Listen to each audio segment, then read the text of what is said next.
some classes have been grounded to a halt at Wits University after students took part in a protest there. They're demanding the university address accommodation and registration concerns. The institution says it's doing its best, but also argues that some of these demands are systemic and cannot be addressed all at once. But where are stakeholders actually missing one another? Let's bring in Fees Must Fall activist Fasiha Hassan, who joins us via our video link, live to us from Johannesburg this morning. It's lovely to see you, Fasiha. Thanks very much indeed for making time to speak to us. And we speak to you because you've got intimate knowledge about perhaps some of the stuff that people in the public domain may not be aware of. I can't help but notice that the conversation doesn't feel like it's shifted since Fees Must Fall to where we are now. Where do you reckon things are going wrong? Yeah, I think, unfortunately, there seems to be some truth in that. When I had some conversations with student leaders, in fact, all of the issues are very much the same. Obviously, some of the issues have evolved to slightly different forms of those issues, but the root cause, and this is the big one, systemically, they are still the same issues. Where have things gone wrong? I think there's a number of them. I think we still have a crisis of underfunding of higher education, number one. We also have, it's a good and a bad thing, universities that are autonomous. It's a good thing for academic freedom, but sometimes becomes a problem when you see universities who hike their increases above what's affordable. You have issues with the NSFAS, too many people who need NSFAS, too little money going into it. And it feels very much like I'm saying the same things that I did in 2015, 2016, which beyond making one disappointed, I think it makes one very angry that young people, again, continue to have to fight the same battles that we have already. Right. And, questions will be raised around what institutions are doing proactively in order to ensure that they can circumvent these kind of issues before they take place. Wits University will come forward and say, guys, we've tried. We've put together the hardship fund as a start, but that doesn't seem to go far enough. Quite right. And this is why I keep saying the issue is systemic. The state obviously has a very big role to play, but so does the private sector. Universities will tell you it's not very easy to fundraise. It's not very easy to get donor funding, for example. And this is why perhaps, and now my hat as a lawmaker is going on, there's a need for greater legislation perhaps, or at least better incentive for the private sector to more formally get involved in the rebuilding of higher education. So often a big company will give out 5 or 10 bursaries and say, tick, tick, tick. I've done my work. I've done my corporate social investment, so to speak. And that is not enough. We need a far more structural process, and we need a lot more money going into the system. But it's not just about throwing money at the problem. Right. We need to be very clear on what we want to achieve. So we want not just tuition to be covered. If a student's coming in from out of the province who needs a number of different levels of support, we want their accommodation to be covered, textbooks, perhaps even tutoring, over and above what is offered at a university because of the big gap between basic and higher education. So for me, it's a lot more holistic. I think that's also what students are calling for if you look at their list of demands. But I think also just to appeal to the public. I know it's very difficult to constantly hear the same problems.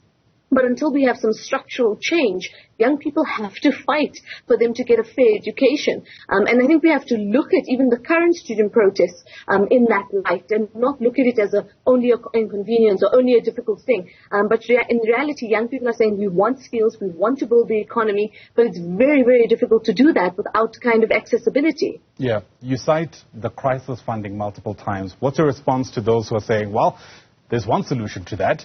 Just make education free. Well, that's my view. I fully believe in a free, quality, decolonized education.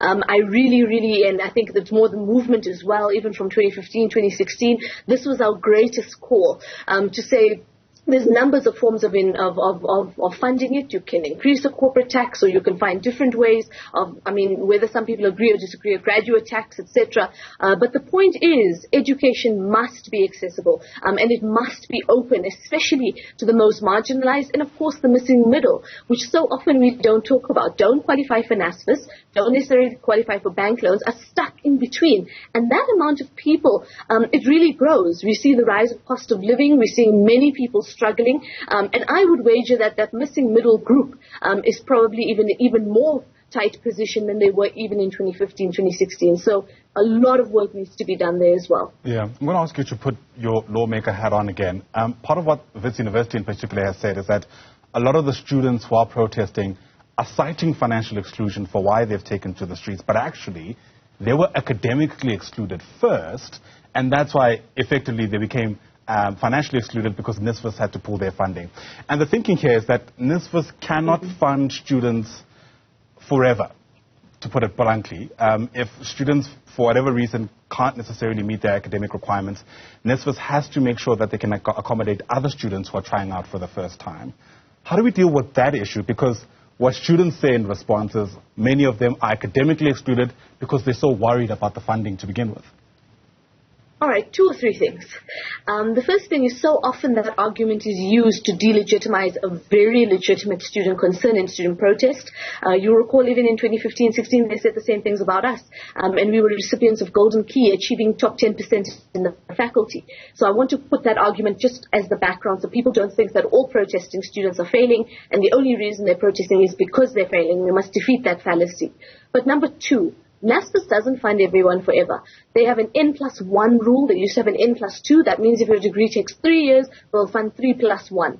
Now, I think that's a very fair argument, but what we must also take into account is, and I've said this so many times, a student coming in from a rural Limpopo, for example, doesn't necessarily have a great command of English, is now coming into the big city, and if you don't provide them support, you are setting them up for failure. So we have to look at it very holistically, but I don't think there's anyone, even in a student protest, who's going to say NSFAS must fund us forever. The idea is that you need enough time to finish your degree, but if you're not providing that support, it's almost setting those people up for failure. So it must be a holistic support process. It must be one in which we balance the funding, and then arguments come in later. Are you able to pay it back at a certain point in your career? How do we find other ways to fund those processes? Perhaps there's even international donor funding around skills development that we need to look at. It does require creativity. It does require thinking out of the box. But by no means should the money in your back pocket or in your bank account or lack thereof determine your ability to access education and determine ultimately your fate. Because if you don't have a skill, if you don't have that opportunity, how do you break the cycle of poverty? How do you change your life and your family's lives? And I think we must never vilify young people or people who are wanting to better themselves, ultimately to better the country, to better their communities. And if we look at it in that light, automatically you start thinking differently. Automatically you start looking for different streams of funding, and you look at different forms of support for students as well. I hear you, and I can almost hear the university simultaneously asking the question, okay, how much support is reasonable support given the fact that we're working with limited resources? And these aren't necessarily sentiments that I harbor, but I know these are the complexities that are in the public domain and that characterize the complexity of this debate. 100%, but whatever decision that is come to must be come to with students, with the most vulnerable, and ultimately find that balancing point. I think we all know there's not enough resources. Maybe now I know that more than I did in 2015-16, but the reality is we can't allow that to continuously be a brick wall. We need to build this country. I think everybody at home knows extreme load shedding, water shortages, major problems. We really need to build the country, and we really need to give young people the skills that we need to build that country. And in order to do that, we do need to move things and shift things around in the higher education system. Fasiha Hassan, lovely speaking to you. Thanks for giving us your take. We'll see how the story unfolds this time around. Fasiha Hassan is a Fees Must Fall activist, also a lawmaker in this country.